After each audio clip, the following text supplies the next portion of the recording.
Welcome to the Deep Dive. We're here to cut through the noise and get straight to the core of some really fascinating sources.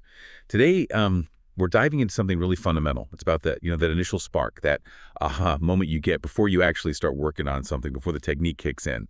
Our sources, they call it the human science of science behind human inspiration before the technique. It's just a mouthful, yeah. Definitely. Yeah. So let's break it down. We're peeling back the layers on where our big ideas, our insights actually originate.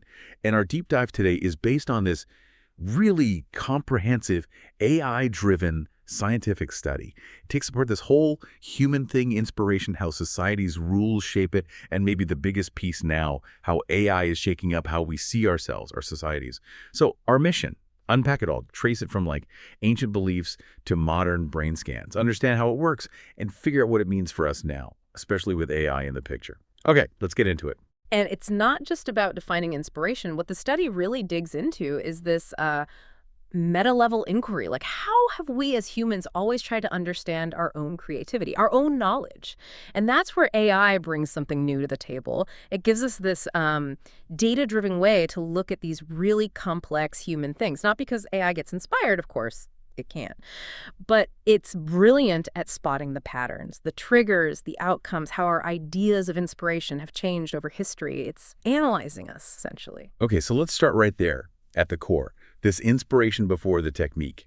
What are we really talking about? Imagine that sudden flash, right? That gut feeling, that insight that just pops into your head before you've even thought about how to do anything with it.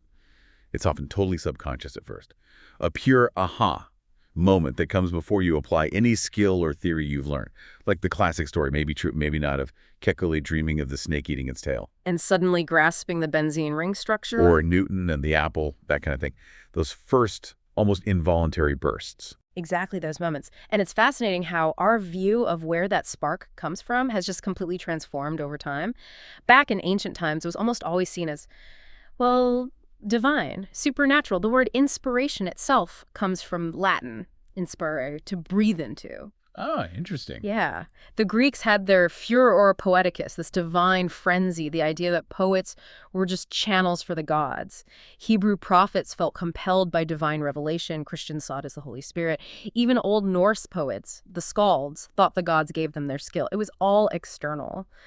But then the study points this out. You get to the Renaissance, people like Marsilio Ficino, and they start shifting things. They begin seeing it as maybe transmitted through the divine, but also hinting at something powerful happening inside the person. Right. Moving from the gods whispering in your ear to something happening in your own head. Exactly. And that leads us straight into modern science, doesn't it? Which gets really interesting. Forget divine intervention. Now we're talking brain networks. Science tells us inspiration involves this kind of cool dance between two key parts of the brain. You got the default network, that's what's active when you're daydreaming, mind wandering. Letting thoughts drift. And then the executive network, which is for, focused, conscious effort, problem solving. And the kicker is those aha moments seem to pop up more when these two networks, which seem like opposites, actually interact. It's like you need both the zoning out and the focus. That's a great way to put it. And that creative insight, that aha moment really shows this. It often hits you after you've been stuck on a problem, maybe even put it aside for a bit. The incubation period. Right, the incubation period. Then, bam, it clicks. And neurologically, you see a burst of activity in the prefrontal cortex. That's your brain's command center for abstract thought. You also see more connections forming between different brain areas and actually a temporary dip in that default mode network activity as your brain kind of zooms in on the solution. Okay. And psychologically, things like being open to new experiences, that really helps. But something like functional fixedness. Where you can only see a hammer as something to hit nails with. Exactly. You can't see it as, say, a potential paperweight. That kind of thinking really blocks creative flashes. And it's not just about those huge world-changing ideas, is it? What about intuition? People often brush it off, oh, just the gut feeling. But the study shows it's got a real scientific basis. It involves the right side of the brain, the creative side, but also the enteric nervous system, your second brain in your gut. Literally, yeah. So intuition comes from your subconscious, crunching all these patterns from past experiences. Right? That's why experts, like doctors or investors, can make these incredibly fast, accurate calls. Precisely. They've built up this huge database of subconscious patterns. It's highly developed intuition. And it connects to flow states, too. Right, when you're totally absorbed, just performing at your peak without thinking. Yeah. And this whole instinct, this drive to understand things even before we had formal methods, it's ancient. It's absolutely key to how we survived and thrived. Think about early humans. Long before science labs, they figured out amazing things through just watching, trying, failing, trying again. Iteration. Like figuring out how to get copper or tin out of rocks. Exactly. Leading to the Bronze Age, the Iron Age. That wasn't theory. It was hard-won practical knowledge. Finding medicinal plants, controlling fire, making better stone tools, all vital pre-scientific leaps. Even the Mesopotamians, just by carefully watching the stars night after night, they built a whole model of the cosmos. Geocentric, sure, but it was an attempt to make sense of it all based on observation. This pre-technical understanding was the engine. And from that foundation, you start seeing formal thought emerge. The Greeks, like the study mentions, they weren't content just describing things. They wanted the why, the underlying rules. Pythagoras with math, Aristotle, Plato with logic, even early ideas about atoms. Seeking principles. And that path eventually leads to European universities consolidating knowledge around the 13th century. But the real explosion, modern science as we know it, that kicks off around the 17th century, right? With instruments, telescopes, microscopes. And formulating universal laws, Newton's gravity being the huge one. Then you get Dalton, Faraday, Maxwell, Darwin, each one building on the last, forcing us to rethink everything, right up to the 20th century with relativity and quantum mechanics. It's an incredible arc. Just staggering when you trace it back to those first intuitive sparks. It really is. And this creativity isn't just individual, it's woven into how we structure our societies. The study makes a strong link between how human rules formed and our relationship with nature. For most of human history, hundreds of thousands of years, hunter-gatherer groups were pretty egalitarian, sustainable. Their lives were deeply connected to the environment, and their beliefs often reflected that. Things like anthropomorphism, giving animals human traits, or totemism, connecting kin groups to natural elements. It shows this sort of cognitive fluidity between the social world and the natural world. Understanding nature was vital for social order. Right. And so rules, norms, taboos, they grew out of that connection, out of necessity, like unwritten agreements, almost behavioral memos for how to live together and manage resources. Yeah, think about early farming communities needing rules for irrigation, or coastal groups developing taboos against overfishing certain species. They were practical, adaptive responses. So why does this matter now? Because understanding this deep history, this coevolution of inspiration, rules, and nature helps us see why some modern rules feel off or outdated. Exactly. They might be leftovers from a different time, a different context, maybe disconnected from the natural principles they originally served. From an anthropological viewpoint, law is basically how a society writes down its core values. Right. It's normative ordering. And while the specific rules and taboos vary hugely across culture's immense relativity there, the study points out there seem to be underlying universal themes linked to natural law. Well, most societies have rules against unjustified killing. Incest taboos are widespread. Concepts of property rights in some form appear almost everywhere. So there's this tension. Universal human needs lead to universal kinds of rules, but the way they're expressed is supercultural.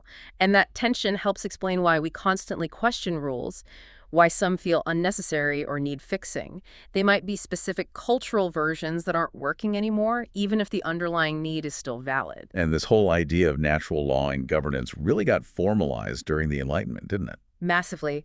That era synthesized ideas from Roman law, Christian thinking, and new social contract theories. Thinkers challenging absolute monarchy, Montesquieu talking about separating powers, Locke's ideas of life, liberty, and property. which Jefferson famously tweaked for the Declaration of Independence. These weren't just abstract ideas. They fueled revolutions, reshaped governments across the globe. And inspiration, intuition, they're not just about creating things, they're crucial for changing things, for challenging and even breaking the rules themselves. The study really emphasizes this. Creativity drives progress, and progress often means deciding consciously to push against tradition. Creative people see things differently, make novel judgments. There's this balance, this expansive tendency to explore, take risks, versus a conservative tendency to stick with what's safe. Rule breaking sits right in that tension. It can be essential for moving forward, but it can also lead to chaos. That's the dual nature. Absolutely. You see it throughout history. The Enlightenment thinkers broke intellectual rules, sparking actual revolutions. Gandhi's nonviolence broke the rules of colonial submission. Martin Luther King Jr., Rosa Parks, they broke unjust segregation laws. And it's not just politics. Shakespeare broke the rules of drama. Marie Curie broke the rules of science, both as a woman in the field and with her discoveries. Yeah, and even modern examples of moral imagination, like the source mentions Volvo sharing the seatbelt patent. Or Patagonia tackling its own environmental impact. These are people breaking norms, maybe business norms, for a perceived greater good. Beneficial rule breaking. Okay, let's shift gears a bit and bring in the new big player, AI. As a tool for creativity, it's undeniably powerful. Things like Adobe Sensei or Canva, they use AI to suggest designs, automate steps. It expands what people can do. Lowers the barrier to entry, too. Makes sophisticated creative tools available to almost anyone, regardless of formal training. Boosts efficiency. No doubt. But then there are the limitations, which the study really stresses. And this is where it gets fascinating. AI isn't creating in the human sense. It's generating content by spotting and replicating patterns in the massive data sets it was trained on. It has no genuine intent behind it, no emotion, no lived experience to draw from, no subjective viewpoint. It can't truly reflect the human condition because it hasn't lived it. Which is maybe why AI art often feels lacking, even if it's technically skilled. The source mentioned less than a third of Americans see AI as a major advance in art. Right. And there's the huge issue of bias. AI learns from the data we give it, and that data reflects our existing societal biases. So AI can end up perpetuating, even amplifying, stereotypes or misinformation without meaning to. That's a really crucial difference. The study highlights what humans bring versus what AI brings to creativity and intuition. We have intent, emotions, personal histories, originality that comes from a subjective place. We have moral judgment, free will, hopefully some wisdom. AI has none of that. It works with patterns and data. It can mimic outputs that look creative, but it doesn't have the conscious, subjective source of human creativity. It can predict what we might find creative, but it can't be creative like us. So what does this mean for working together, for collective inspiration in an age with AI? Well, we face these huge global problems now: climate change, pandemics, inequality. They demand massive collective innovation, pulling together diverse insights. AI could potentially help. It could process information incredibly fast, maybe connect people and ideas, enhance collective intelligence. But its limitations and ethical red flags are serious. The bias problem, the potential for manipulation. If we're not careful, AI could actually fragment us more, deepen divisions, or be used to control the narrative, undermining genuine collective problem solving. Which brings us squarely to the ethical minefield. The study raises some heavy points here. Deception and control, that's a big one. AI being used to manufacture consent, sway public opinion with targeted information or misinformation. Gerrymandering on steroids, essentially. Or subtly shaping choices through how information is presented. Then there's amplifying bias, as you said. Right. Racist chatbots, gender-biased translations. Because the training data was biased. Yeah. And algorithmic opacity. We often don't know why an AI made a decision. How can you trust it or fix it if it's a black box? Huge problem for accountability. Plus, issues of authorship, who owns AI-generated work, academic integrity. And looking further out, the study touches on existential risks. What if superintelligence goals don't align with ours? Scary stuff. And there's also the concern about us humans getting weaker, dumber. Enfeeblement, yeah. If we rely too much on AI for answers, for thinking, does our own critical thinking muscle atrophy? And the study makes a vital point. Creativity without wisdom is dangerous. You can be brilliantly creative in designing, say, a harmful product or a manipulative advertising campaign. That's immoral creativity. Right. So the ethical push has to be for AI to augment human wisdom, not just raw intelligence or processing power, because AI itself has no morals, no ethics. It needs human guidance grounded in values. Okay, let's loop back to rules. Despite all the talk of breaking them, the study is clear. We need rules. Why? Fundamentally, for order, for cooperation, for progress. They're the basic structure that allows complex societies to function. They let us predict how others will behave, coordinate actions, minimize conflicts. The study calls them deeply embedded social and evolutionary mechanisms. They evolve to help us achieve stable, beneficial outcomes like safety, fairness, working together. Without them, it's chaos. But people do break rules. What's the science behind that? It seems complicated. Oh, it's incredibly multifaceted. Personality plays a role on impulsivity, risk-taking tendencies, childhood experiences, peer pressure, the culture you're in, even mental health factors can influence it. And intuitive thinking can go wrong too. Relying on mental shortcuts or emotions can make people susceptible to misinformation, like we see with things like anti-vaccine movements. Cognitive biases are powerful. Like conformity bias or trusting authority too much. Exactly. Or self-serving bias, where we interpret things in a way that benefits us. These biases can lead whole groups astray. And when people deviate significantly, the consequences can be severe, not just legal punishment, but social rejection, community breakdown. And as we mentioned, creativity itself can be turned to destructive ends. This ties into leadership and power too, doesn't it? How those in charge can manipulate both inspiration and the rules. Absolutely. Leaders inspire, that's often part of the job description. They mobilize people towards a goal. But that same ability can be twisted. The study talks about manufacturing consent, using strategic messaging, controlling information flow, framing issues in a certain way to get people on board, sometimes against their own best interests. Like politicians gerrymandering districts or setting specific voting rules. That's one way. Or, more subtly, just changing the default option on a form can massively influence behavior. It's called situational influence. And then there's the blatant spreading of disinformation to win power or discredit opponents. So how does the real purpose of all this human inspiration, making rules for a good society, get twisted into tools for control? The study gives some chilling historical examples. Stark examples. The partition of India and Pakistan fueled by political maneuvering and religious extremism, leading to horrific violence and displacement. Turkey's failed coup, followed by a massive crackdown and consolidation of power. And the unethical experiments. Truly horrifying. Nazi medical experiments, Japan's Unit 731 using prisoners for bioweapon research, the U.S.'s M-Culture mind control program, the Tuskegee syphilis study where treatment was withheld from black men. These show how scientific or medical inspiration can be completely corrupted by power, racism, nationalism, leading to unimaginable suffering, especially for vulnerable groups, and a total loss of trust. Which brings us to that crucial question the study poses. Who benefits and who loses when rules are made or broken? It's clearly not always straightforward. Not at all. Let's break it down like the study does. Okay, beneficial rule breaking. Think civil rights movement. Breaking unjust laws. Who benefited? Primarily the marginalized groups fighting for their rights, Black Americans in that case. But arguably, society as a whole benefited from increased justice and equality. Right, or scientific breakthroughs, artistic innovation, Marie Curie, Shakespeare. Innovators benefit, sure, but society gains knowledge, culture, progress. Volvo sharing the seatbelt patent society benefits from safety. Okay, now detrimental rule breaking. This is the dark side. Destructive coups, rebellions like the India-Pakistan partition, unethical experiments like Tuskegee or Unit 731. Who benefits there? Usually those seizing or abusing power. And who loses? The victims, often marginalized groups. Society loses stability, trust, moral standing. Now, beneficial rulemaking. Think democratic constitutions, human rights declarations, environmental protection laws. Benefits seem widespread.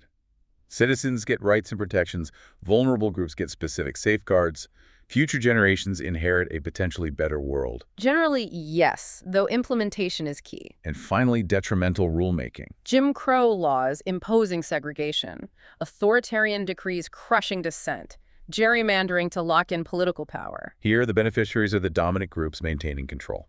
And the losers are the marginalized groups whose rights are denied, individuals whose freedoms are restricted. Society loses fairness, innovation, potential. It really highlights how rules are powerful tools for good or ill, depending on who wields them and why. So looking forward, how do we navigate this, especially with AI? The study paints a picture of an ideal future, focusing on raising a child. What does that look like? The best possible scenario sketched out really prioritizes cultivating human wisdom and ethical agency above just technical skill or AI reliance. It means using AI for things like personalized healthcare, preventative medicine, but with ironclad privacy. It means ensuring kids have a deep connection with the natural world, not just screens. Education needs to foster both sharp analytical thinking and deep intuitive understanding. Moral imagination, critical thinking, these become paramount. And human teachers remain key. Absolutely central for the emotional connection, the ethical mentoring, the nuances AI just can't provide. In this vision, AI is a powerful tool to help humans reach their unique potential for creativity, empathy, moral reasoning, not a replacement or a master. And how do we adapt our rules for this future? We can't just stick with rigid old laws. No, the study argues for moving towards dynamic, adaptive frameworks. Rules need to evolve, be improved, even retired when they're no longer serving a just purpose.